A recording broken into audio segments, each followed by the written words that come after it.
ఏం కొన్నావురా? అమ్మకి 10, అత్తమ్మకి 6, అమ్మమ్మకి 4 కేజీలు చీరలు మామా. అబ్బో ఇక్కడ కేజీ చీరలు కొంటే అర కేజీ చీరలు ఫ్రీ అంట. Churidar, men's wear, kids wear 1+1, 2+1 మస్తు ఆఫర్లు ఉన్నాయి. మరి ఇంకా మాంగళ్య ఆషాఢం కేజీ సేల్ అంటే తెలుసు కదా. మాంగళ్య షాపింగ్ మాల్ కేజీల్లో సేల్, టన్నుల్లో ఆనందం. నమస్తే రమగారు. నమస్తే జయ. రమగారు, ఖలీఫా స్టోరీ చెప్పుకుంటా ఉన్నాము. చాలా చాలా ఇంట్రెస్టింగ్ అనిపిస్తా ఉంది. సో అమ్మాయి దొరికిందా, ఏం జరిగింది నెక్స్ట్, రాజు ఏమయ్యాడు? సరే, అక్కడ యుద్ధాలు అయిపోయినాయి కదా, పర్షియన్ అరేబియన్ భూతాలన్నీ కొట్టుకున్నాయి. మొత్తాన్ని సెట్ చేసేశారు, పెళ్ళికి తీసుకుపోయారు అమ్మాయిని. చక్కగా సంగీతం అయింది, బాగా పాడింది, వాళ్ళంతా చాలా సంతోషించారు. ఎన్ని రకాల పదార్థాలు పెట్టారు. చాలా ఆనందంతో ఎంత సంతోషంగా ఉన్నారో వాళ్ళు. ఈ సంతోషంలో ఏమైంది, బాగా తెల్లారిపోయింది.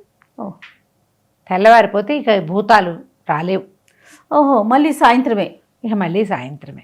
ఈ తెల్లవారి పోయేసి సూర్యుడు బయటకు వచ్చేసేసరికల్లా ఈ భూతాలంతా గీసరబాసరమని ఎవరి దారిని వాళ్ళు పోయాయి. పెళ్లి విందంతా అయిపోయింది.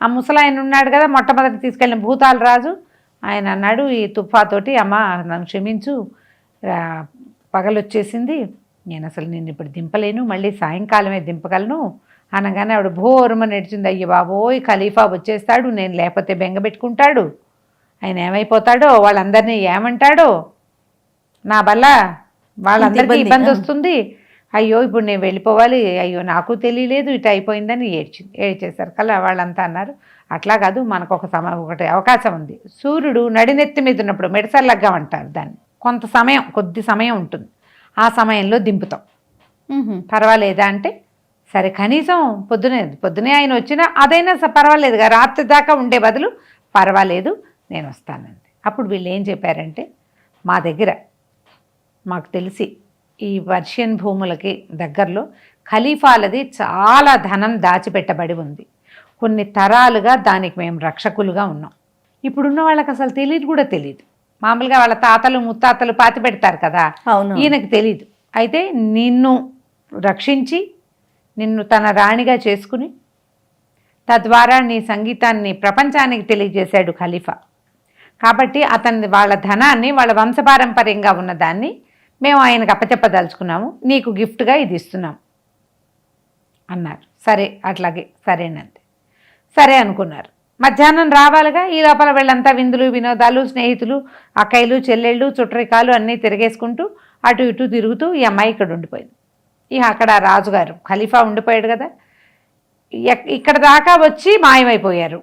అంటే ఆ కొండల దాకా వచ్చి తుఫా వచ్చింది, ఆవిడ రాణిగారు వచ్చింది, ఆవిడతో పాటు ఒక జంతువు, ఒక భూతం వాసన వస్తున్నాయి. మాయమైపోతే ఇక పట్టుకుందామంటే ఏం పట్టుకోలేరు. పైకి ఎంతవరకు ఎగిరిందో చూద్దామంటే ఎగిరినట్టు తెలుస్తోంది, ఆ పైదాకా వెళ్తోంది, కానీ అంతకంటే ఆయన చూడలేకపోతున్నాడు. ఈ లోపల ఈయనేం చేశాడు, అందరినీ సంతాప దినాలుగా ప్రకటించమంటే జాఫర్ అన్నాడు, కాదండి, మద్యశాలలు అవి మూసేస్తే మన ఊళ్ళో చాలా మంది చచ్చిపోతారు, ఎందుకంటే మన ఊళ్ళో ముసలి వాళ్ళు, ఉబసం వ్యాధి ఉన్నవాళ్ళు, బాలింతలు, పిల్లల్ని కన్న వాళ్ళకి మద్యం తాగాలి, తాకపోతే కుదరదు. ఎవరు చెప్పాడవండి, మన యునానీ వైద్యంలో కూడా అదే ఉందండి, ఈ పర్టికులర్ సమస్య ఉన్నవాళ్ళు ఇది కొంత మద్యం తీసుకోవాలి అని. ఇప్పుడు మనం మానేసామంటే ముందు అసలు ఈ గోరీలు ఇవి ఉంటాయి కదా, మనకి శ్మశాన వాటికలు నిండిపోతాయి, ఊరంతా జనం చచ్చిపోతారు. మన ఊళ్ళో బోళ్ళంత మంది ముసలాళ్ళు ఉన్నారు, వీళ్ళంతా ఏమి తాగుడు అవి లేకపోతే చచ్చిపోరు. మన ఆ వాతావరణానికి అది అవసరం. అదేలేండి. పైగా తీపి తినకూడదు, సంతాప దినాలు అంటే తీపి తినకపోతే చచ్చిపోయే వాళ్ళు కొంతమంది ఉన్నారు. వాళ్ళు పోయి వీళ్ళు పోతే ఈ జనం అందరినీ మన ఇవన్నీ కూడా పీనిగల కుప్ప అయిపోతుంది మన ఊరంతా. కాబట్టి ఏదో ఒకదానికి కొంచెం సడలిచ్చండి అంటే ఈయన హామని ఏడ్చాడు. ఏం సడలిచ్చాలి, నాకు ఆనందాన్ని ఇచ్చేది, మత్తిక్కిచ్చేది, సంతోషాన్ని ఇచ్చేది, దైవత్వాన్ని నింపేది తుఫా ఏమో మాయమైపోయింది, వీడేమో పట్టుకోలేకపోతున్నాడు అని అరిచర్చి కేకలు పెట్టాడు. ఇక ఏం చేస్తారు, ఊళ్ళో వెంటనే టమటమలాడిచ్చేశారు. అంతా సంతాప దినాలు. ముసలాళ్ళు వాళ్ళకి మాత్రం కేవలం కోవిడ్లో లాగా ప్రిస్క్రిప్షన్ ఉన్న వాళ్ళకే ముందు మద్యం ఇవ్వండి, మిగిలిన వాళ్ళకి ఇవ్వబోకండి, జనం అంతా ఇందులోనే ఉండాలి అని చెప్పి చేశారు. అయితే కొంతమంది ఏమన్నారంటే అట్లా కాదు, ప్రిస్క్రిప్షన్ ఉన్న వాళ్ళకని పెట్టకూడదు, మేమందరం దుఃఖంలోనే ఉన్నాం, ఎందుకంటే ఈ దేవకన్య ఆవిడ ఆ సంగీతాన్ని ఆ రోడ్డు మీద వెళ్తూ సంగీతం వినటానికే రోడ్డు మీదకి వచ్చిన వాళ్ళు బోల్డ్ మంది ఉన్నాం. ఓకే. ఆవిడ పోయింది, వెళ్ళిపోయింది, లేచక్కపోయింది, ఏమిటో తెలియదు మొత్తానికి. దానివల్ల మేమందరం దుఃఖంలో పడ్డాం కాబట్టి మమ్మల్ని అందరినీ పీకల దాకా తాగనివ్వండి, తాగితేనే మేము ఇదంతా మర్చిపోతామన్నారు. ఈ రాజు దుఃఖంలో ఉన్నాడుగా, ఏదో ఒకటి చావండి కానీ సంతాప దినాలు మాత్రం తప్పదన్నాడు. సరే, సంతాప దినాలు ప్రకటించేశారు. రాణులు వాళ్ళు అందరూ కూడా కొంచెం మేకప్లు అవి మానేసి అలంకరణలు మానేసుకున్నారు. ఒక పూటలోనే ఈయన ఏడ్చుకుంటూ తెల్లవారి ఇంటికి వెళ్దామన్నారు కానీ వాళ్ళు వెళ్ళబుద్ధి లేదు ఆయనకి. అక్కడే కూర్చుని ఉన్నాడు. ఉండేసరికల్లా ఈయన అన్నాడు, ఒక వీడున్నాడు కదా మంత్రవాది, ఏదో తేడా ఉంది వాతావరణంలో, ఒక తేడా వస్తుందని చెప్తున్నాడు. చెప్తుంటే ఈయన ఒప్పుకోలే. నువ్వు సరిగ్గా ఎక్కడుందో చూపించు, ఎక్కడుందో చెప్పు, అంతేగాని నీ తేడా వస్తుంది, నేను ఊహిస్తున్నాను, నాకు తెలుస్తుంది, ఇవన్నీ నేను విన్నగాక విన్నన్నాడు. ఆయన మాత్రం ఏం చేస్తాడు, భూమి మీద కూర్చుని మధ్యాహ్నం దాకా ఇక్కడే వేళ్లాడారు, కూర్చున్నారు, వెళ్ళలేదు. ఎంత ప్రయత్నించినా ఆయన కనిపెట్టలేకపోయాడు.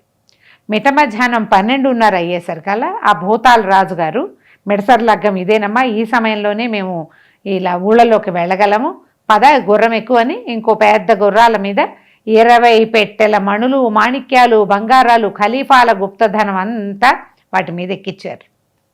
కంచర్ గాడిదల మీద, కానీ భూతాలే, ఏవి బతుకున్నావు కాదు, ఎవరికి కనపడవు కూడా అవి. గాడిదల మీద ఎక్కించి తను తన భార్య కలిసి ఆమెను తీసుకుపోయి ఆవిడ మందిరంలో దింపేశారు. ఆవిడ వెళ్ళిపోయింది. లోపల దింపేసిన తర్వాత వాళ్ళందరికీ టాటా చెప్పింది, మళ్ళీ ఎప్పుడైనా భవిష్యత్తులో ఇలాంటి అవకాశం వస్తే మీ చుట్టాలందరినీ కలుసుకుంటాను, నేను మిమ్మల్ని చాలా మిస్ అవుతున్నాను ఏదో చెప్పింది. ముందు రోజు రాత్రంతా నిద్ర లేదుగా, ఈ మిడసర్ లగ్గం కోసం వెయిట్ చేస్తూ ఉంది. వీళ్ళు గదిలోకి రాగానే చల్లగా ఉంది, సుఖంగా పడుకుని నిద్రపోయింది. వాయింపులు గీయింపులు ఏం లేవు. వాయిస్తే కనీసం రాజుకు తెలుసును, ఎవరికైనా తెలుస్తుంది, రాజు కాకపోతే. సరే, ఏం చేస్తారు, రాజుగారిని మోసుకొచ్చారు అక్కడి నుంచి. రాణి జుబేదా కూడా చాలా బాధపడింది. అయ్యో ఎంత చక్కటి పిల్ల, ఎలా అయిపోయింది, ఇట్లా ఏమైంది, నేను వెళ్ళాను మధ్యాహ్నం చూసానంటే ఈయన చంపేస్తాడు. వాళ్ళలో వాళ్ళే గింజుకుంటూ ఊరుకున్నారు. చెప్పితే నువ్వే ఏదో చేసావంటాడు కదా. సరే, ఎవరి దారిన వాళ్ళు దుఃఖాలని మెయింటైన్ చేస్తూ ఉన్నారు. ఆయన ఇట్లాంటి ఈశాఖను అడిగాడు, నువ్వు ఇలాంటి ఒక సౌందర్యవతిని, ఇంత గానశిరోమణిని ఎందుకు తీసుకొచ్చావు, తీసుకురావటం వల్ల కదా ఇది వచ్చింది, పైగా ఈ భూతాలను పట్టుకెళ్ళాయి అని చెప్తున్నాడు వాడు. ఈ భూతాల్లో సంగీత ప్రియ భూతాలు కొన్ని ఉంటాయి. ఓహో, సంగీతం కోసమే. ఇప్పుడు అందగత్తెని ఈ అమ్మాయిని తీసుకుపోయారనుకో 4 రోజుల పైకి వదిలేస్తాయి ఆశ తీరిపోయాక. ఇప్పుడు సంగీతం పిచ్చి అనుకో, ఆడవాళ్ళకి యంగ్నెస్ పోయినా అందం పోతుంది, కానీ సంగీత జ్ఞానం వయసు పెరిగే కొందికి జ్ఞానం పెరుగుతుంది, అనుభవం పెరుగుతుంది కదా, అప్పుడు వదిలిపెట్టవు భూతాలు.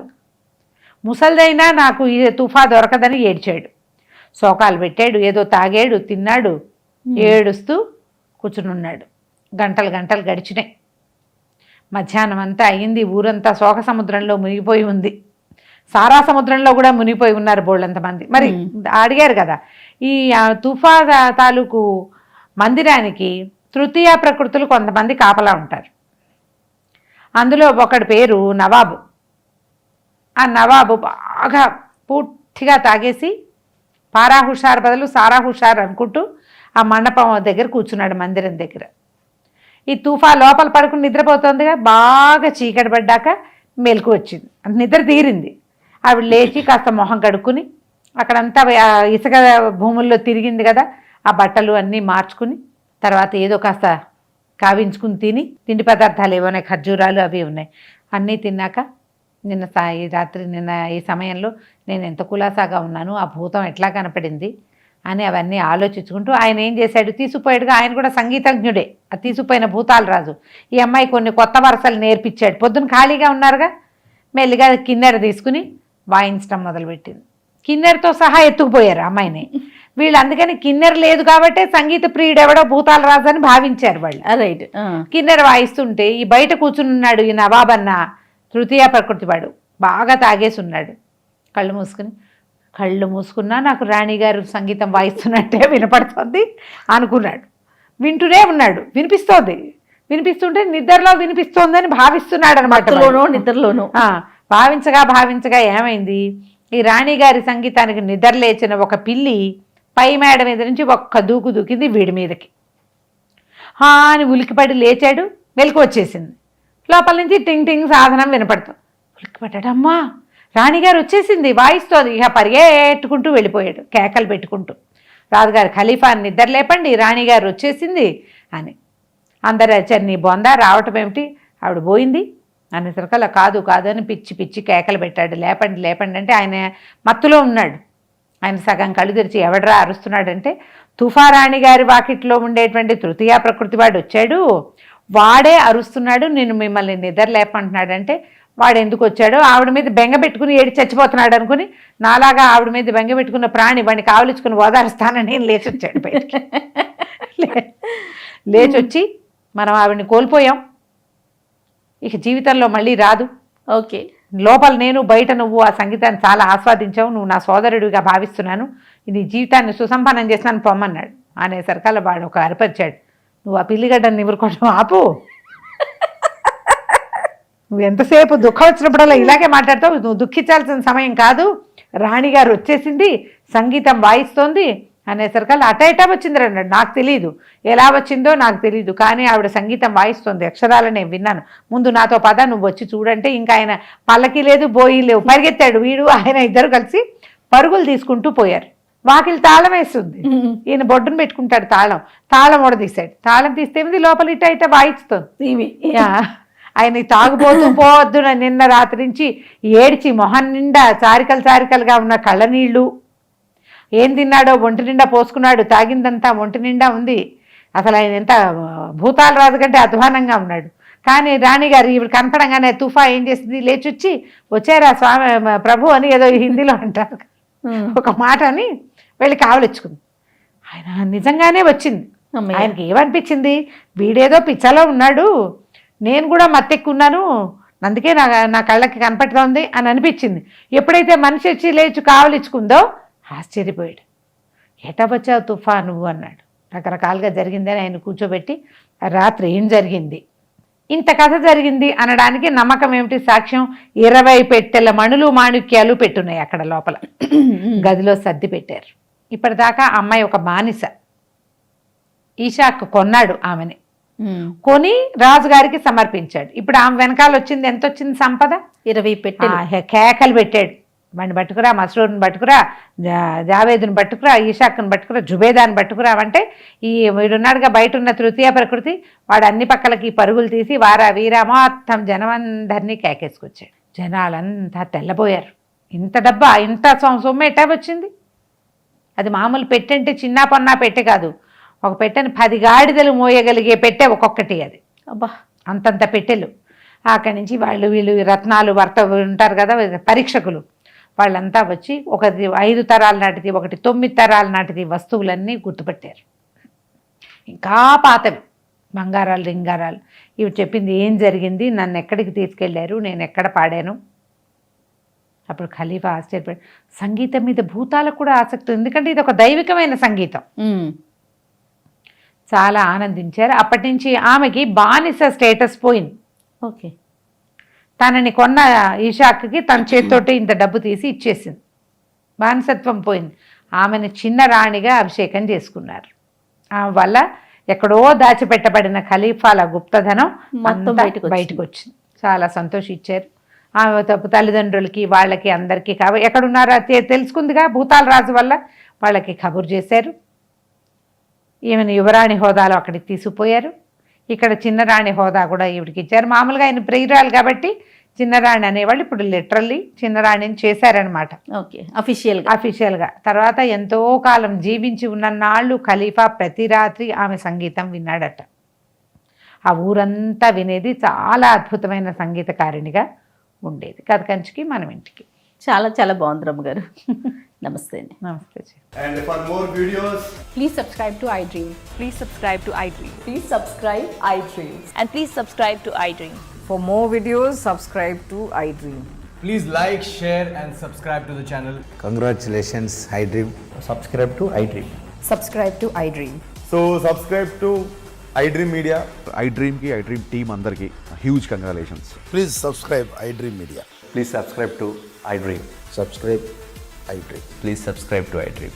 ఐ డ్రీమ్ అంటే నా కళల ఛానల్ను సబ్స్క్రైబ్ చేసుకున్న నోరు తిరుగుతలేదు. మీరైతే గంట గుర్తు కొట్టండి. For more such videos, please subscribe to iDream. Subscribe to iDream. Please subscribe to iDream. Please subscribe iDream Media. Please do subscribe to iDream. Please subscribe to iDream Media. For best entertainment and information, please subscribe iDream. And don't forget to subscribe to iDream.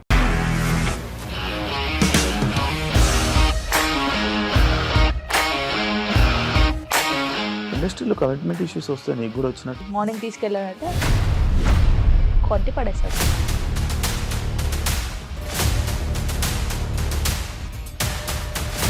ఒక్కళ్ళు కూడా చూడలేదు ఈ cinema అని చెప్పడానికి కూడా చాలా ధైర్యం కావాలి. అది నిజం కదా, దాంట్లో ధైర్యం ఏంటి? ఇది నెక్స్ట్ డే ప్లేట్ మార్చేస్తే తప్పు కదా. As of now we are comfortable this అని నేను అనుకుంటున్నాను. రష్మిక గారిది మీది ఒకే ఊరంట కదా? నీకు కోపం వచ్చిందంటే బాగా తిట్టేత్తరా? తిట్టేద్దామండి. నిజంగా గేమ్ ని ఎలా చేంజ్ చేయగలిగారు? ఏపీఎస్ఎఫ్సి వాళ్ళకి 6 నెలల్లో నేను 6 లక్షలు కట్టా. బిజినెస్ చేయాలనుకుంటే it is as difficult as riding a tiger.